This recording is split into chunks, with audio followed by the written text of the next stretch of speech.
senang sekali bisa berjumpa di Yuk. ruang Q&A setelah mungkin tahun 2024. Sibuk ya Prof? Iya. Oh, di urusan politik begitu. Nah, tapi kali ini ada aturan mainnya Prof. Sebelum kita membahas ada 9 box, Prof boleh memilih nomor berapa di box yang terpampang ini. Di dalamnya akan ada tema-tema atau topik yang akan kita bahas. Yang pertama box nomor berapa? Nomor 5. Nomor 5. Lagi viral. Itu di media sosial lagi viral kasus-kasus korupsi, Ya. Prof. Apalagi sudah muncul Liga Korupsi. Liga korupsi. Tanggapan Prof gimana?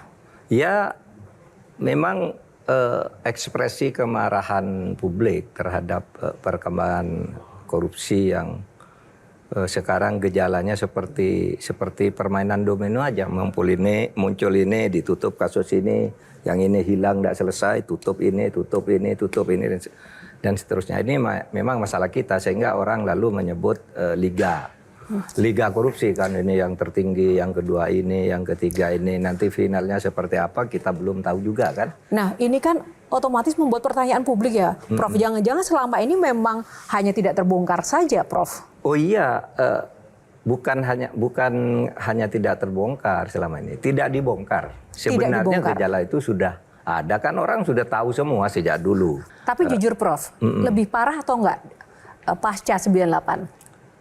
Menurut saya lebih parah. Lebih parah? Iya, daripada 98. Kenapa Prof? Gitu ya, kalau korupsinya ya. Iya, kita Di fokus ke bidang lain korupsi mungkin ini. kita bisa bicara lain.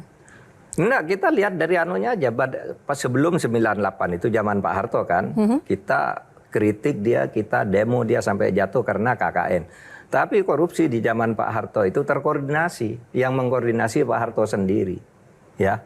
Jadi dia misalnya APBN itu DPR nggak ikut nawar sampai satuan 3 kan kalau sekarang. Kalau zaman Pak Harto nih undang-undangnya, lalu korupsinya itu diatur di dalam kroninya Pak Harto, iya kan? Sehingga disebut pada waktu itu negara Orde Baru zaman Pak Harto itu disebut negara korporatis. Negara dibuat dalam jaringan-jaringan Pak Harto, semua diatur. Ada yang korupsi, ada yang diberi hak tertentu. Nah, yang korupsi itu diatur melalui penguasaan terhadap berbagai organisasi-organisasi menjadi sebuah korporatis. Nah, itu dikendalikan oleh Pak Harto. Tapi zaman sekarang ini semua korupsi, bukan hanya eksekutif. Dulu kita kaget kalau ada orang Mahkamah Agung, pengadilan itu korupsi itu ributnya bukan main dulu zaman Pak Harto. Nggak ada yang berani. DPR dulu nggak bisa flexing gitu ya. Dulu DPR tuh zaman Pak Harto kalau misalnya orang yang seminggu sekali pulang ke Jogja atau ke Surabaya itu naik kereta loh, ke Semarang naik kereta. Sekarang nyewa pesawat juga banyak tuh DPR. Yang salah di mananya? Ya kita semua mungkin terlalu liberal. Mari kita diskusikan nanti. Anda tahu pengawas-pengawas itu sekarang terlibat korupsi semua dari lembaga yang harus diawasi. BPK misalnya, BPK itu sudah jelas tuh keterlibatan korupsinya, sekurang-kurangnya sudah ada 2 yang masuk penjara sekarang kan. Mahkamah Agung, Hakim Agung ada yang ditangkap tangan dan sebagainya, sekarang banyak. Di Mahkamah Konstitusi juga ada gitu. Jadi semua lini sekarang harus ada perubahan. Dengan cara seperti apa? Ya mari kita bicarakan.